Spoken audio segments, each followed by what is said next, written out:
Hello guys, for today's video, testing natin yung settings na 4K.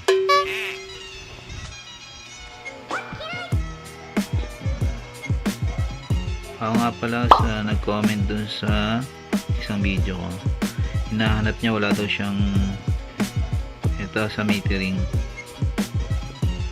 Ayan lang guys, para hindi ka malito. So back lang tayo, punta ka lang sa settings,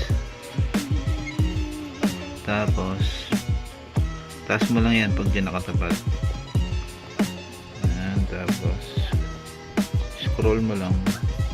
Ayan, makikita may metering siya, nakamultay siya. Ayan lang. So ito ngayon, iset natin na video resolution ng 4K. So ayan guys, tara, testing na natin. Ayan, nakaloop tayo para 3 minutes lang lagi yung natin, yung video natin, para pag nag-edit tayo, madali lang nating hanapin yung gusto nating video. So ayan, sige, papalitan ko muna guys tong battery, lobat na pala. Then after nun, ready na tayo sa testing nitong 4K na to, kung maganda ba magiging resolution niya at kaya ba ng camera natin. Okay.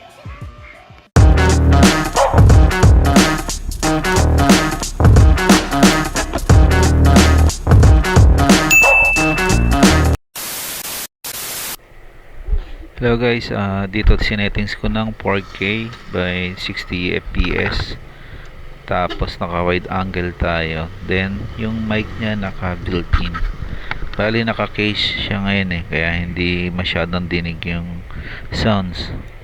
So kulob yung sounds niya guys.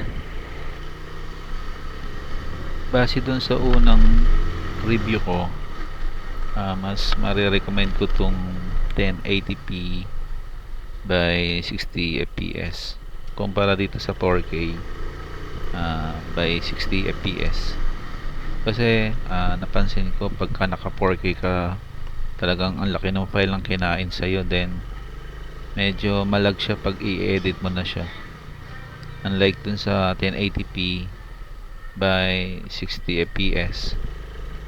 Madali siyang i-edit at hindi ganun kalag. Ngayon, depende na lang siguro sa mga phone nyo, pero yun talaga nakita ko at napansin ko dito sa 4K. Maganda siya, malinaw yung video nya. Yun lang talaga, pag nag-e-edit talaga sobrang malag, medyo makukonsumi kayo. Kaya recommended ko talaga yung 1080p by 60 fps.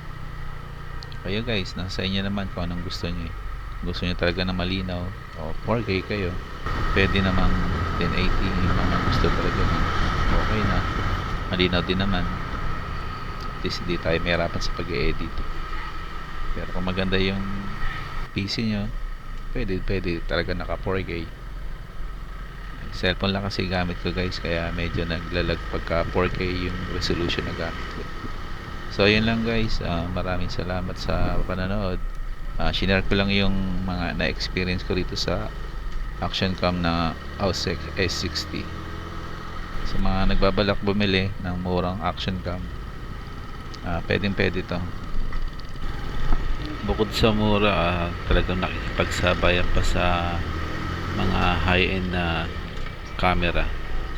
Di siya ganun kamahal, di rin siya ganun kamura, so sakto lang talaga guys.